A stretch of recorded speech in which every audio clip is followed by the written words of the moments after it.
August 5 చరిత్రలో ఈరోజు August 5, 2020న అయోధ్యలో శ్రీరామ మందిర నిర్మాణానికి ప్రధాని మంత్రి నరేంద్ర మోదీ భూమి పూజ చేశారు. ఈ పూజ గొప్ప వేడుకగా నిర్వహించబడింది మరియు భారతీయ సాంస్కృతిక మతపరమైన సందర్భంలో ఒక ముఖ్యమైన కార్యక్రమంగా పరిగణించబడింది. భూమి పూజ అనంతరం రామ మందిర నిర్మాణ పనులు ప్రారంభమయ్యాయి. మొఘల్ పాలకుడు బాబర్ ఆదేశానుసారం అతని కమాండర్ మీర్ బాకి 1528-29లో ఆలయాన్ని పడగొట్టి అక్కడ వివాదాస్పద కట్టడాన్ని నిర్మించాడని చరిత్ర సాక్ష్యాలు చెబుతాయి. ఆ తరువాత కాలానుగుణంగా శ్రీరామ జన్మభూమికి హిందువులు అనేక యుద్ధాలు చేశారు. ఎంతో మంది రామభక్తులు తమ ప్రాణాలను త్యాగం చేశారు. సుప్రీంకోర్టు చారిత్రాత్మక తీర్పుతో హిందువుల 500 ఏళ్ల నిరీక్షణ ముగిసింది. 2019లో వివాదాస్పద భూమికి సంబంధించి భారత అత్యున్నత న్యాయస్థానం తీర్పును వెలువరిస్తూ శ్రీరామ జన్మభూమి హిందువులకు చెందుతుందని పేర్కొంది. అదే సమయంలో ఈ నిర్ణయం ప్రకారం మసీదు నిర్మించడానికి ముస్లిం పక్షానికి ప్రత్యేక భూమి కేటాయించారు. ప్రస్తుతం నిర్మాణంలో ఉన్న ఆలయాన్ని శ్రీరామ జన్మభూమి తీర్థక్షేత్రం నిర్వహిస్తోంది. ఈ ఆలయం జనవరి 22, 2024న ప్రారంభించబడింది.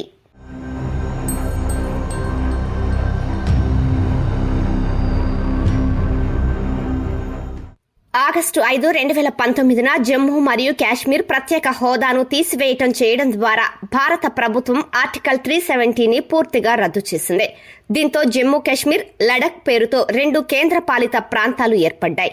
ఈ నిర్ణయాన్ని భారత పార్లమెంట్ ఆమోదించింది మరియు రాష్ట్రపతిచే నోటిఫై చేయబడింది. భారత రాజ్యాంగంలోని ఆర్టికల్ 370 జమ్మూ కాశ్మీర్కు ప్రత్యేక ప్రతిపత్తిని కల్పించింది. ఈ ఆర్టికల్ జమ్మూ మరియు కాశ్మీర్కు స్వయం ప్రతిపత్తితో పాటు రాష్ట్రానికి దాని స్వంత రాజ్యాంగం, చట్టాలు మరియు పరిపాలనా వ్యవస్థను అందించింది.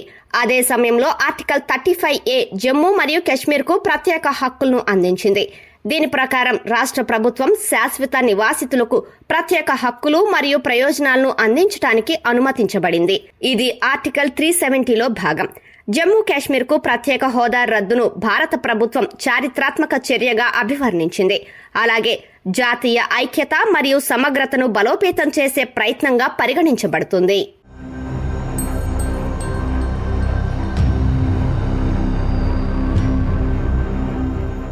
1991 ఆగస్టు 5న దేశంలోనే తొలిసారిగా ఒక మహిళ హైకోర్టు ప్రధాన న్యాయమూర్తిగా నియమితులయ్యారు.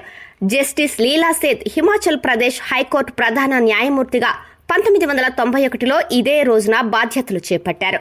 లీలా సేథ్ అక్టోబర్ 20, 1930న ఉత్తరప్రదేశ్లోని లక్నోలో జన్మించారు. ఆమె లక్నో మరియు కోల్కతాలో తన ప్రాథమిక విద్యను అభ్యసించారు. తర్వాత ఇంగ్లాండ్లోని లండన్ బార్ నుండి న్యాయశాస్త్రం అభ్యసించి 1958లో పరీక్షలో అగ్రస్థానంలో నిలిచింది. అలా ఉత్తీర్ణత సాధించిన మొదటి భారతీయ మహిళగా రికార్డు సృష్టించారు. తర్వాత కోల్కతా హైకోర్టులో లీలా సేథ్ లా ప్రాక్టీస్ ప్రారంభించారు. అక్కడి నుంచి పాట్నా హైకోర్టులో ప్రాక్టీస్ కొనసాగించారు. ఆ తర్వాత 1978లో ఢిల్లీ హైకోర్టులో న్యాయమూర్తిగా నియమితులయ్యారు. ఆ తర్వాత 1991లో లీలా సేథ్ హిమాచల్ ప్రదేశ్ హైకోర్టు ప్రధాన న్యాయమూర్తిగా నియమితులయ్యారు. ఈ పదవికి నియమితులైన తొలి మహిళగా ఆమె భారత న్యాయ వ్యవస్థలో కొత్త చరిత్ర సృష్టించారు. లీలా సేథ్ మే 5, 2017న మరణించారు.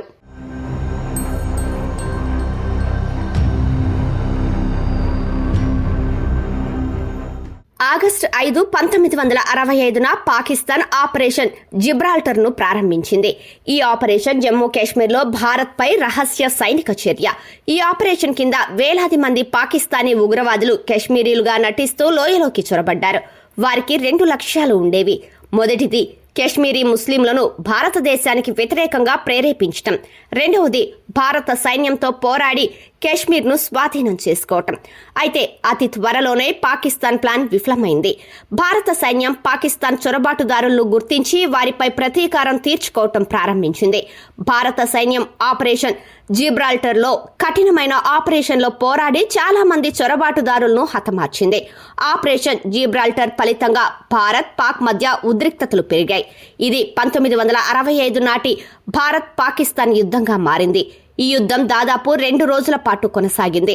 సెప్టెంబర్ 22న ఐక్యరాజ్యసమితి భద్రతా మండలి జోక్యం తర్వాత 2 దేశాలు కాల్పుల విరమణ ప్రకటించాయి మరియు యుద్ధం ముగిసింది.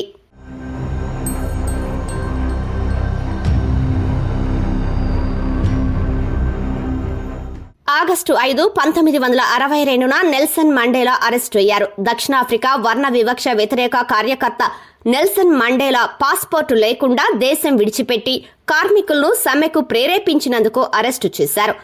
ఇది అతని 27 సంవత్సరాల జైలు శిక్షకు నాంది అయింది. Nelson Mandela African national Congress నాయకుడు మరియు దక్షిణాఫ్రికాలో వర్ణ వివక్షకు వ్యతిరేకంగా పోరాడారు. వర్ణ వివక్ష అనేది తెలుపు మరియు నలుపు తేడాతో దక్షిణాఫ్రికా ప్రజలను వేరుగా ఉంచే వ్యవస్థ. అలాగే నల్ల జాతీయుల పట్ల కూడా వివక్ష చూపారు. మే 10, 1994న నెల్సన్ మండేలా దక్షిణాఫ్రికాకు మొదటి నల్లజాతి అధ్యక్షుడయ్యాడు. దేశంలో జాతి సమానత్వం మరియు సామాజిక న్యాయం కోసం ఇది కొత్త శకాన్ని సూచిస్తుంది.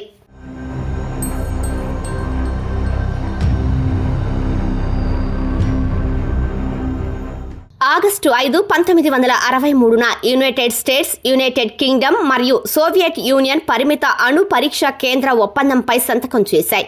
హిరోషిమా మరియు నాగసాకిలపై అణుబాంబుల దాడులు 2వ ప్రపంచ యుద్ధాన్ని ముగించాయి. అయితే ఇక్కడే అణుయుగం మొదలైంది. అప్పటి నుండి యునైటెడ్ స్టేట్స్, గ్రేట్ బ్రిటన్ మరియు సోవియట్ యూనియన్లోని శాస్త్రవేత్తలు మరియు శక్తివంతమైన అణ్వాయుధాలను అభివృద్ధి చేశారు. ఆ తర్వాత దానికి వ్యతిరేకంగా స్వరాలు వినిపించడం ప్రారంభించాయి. ఆ తర్వాత మే 1955లో ఐక్యరాజ్య సమితి నిరాయుధీకరణ commission United States, United Kingdom, Canada, France మరియు సోవియట్ యూనియన్లు కలిపి అణ్వాయుధ పరీక్షలను ముగించటంపై చర్చలు ప్రారంభించింది. ఫలితంగా మాస్కోలో ఈ ఒప్పందంపై సంతకాలు చేశాయి. ఈ ఒప్పందం అధికారికంగా అక్టోబర్ 10, 1963లో అమల్లోకి వచ్చింది. అప్పటి నుండి 123 దేశాలు ఈ ఒప్పందంలో భాగస్వాములయ్యాయి.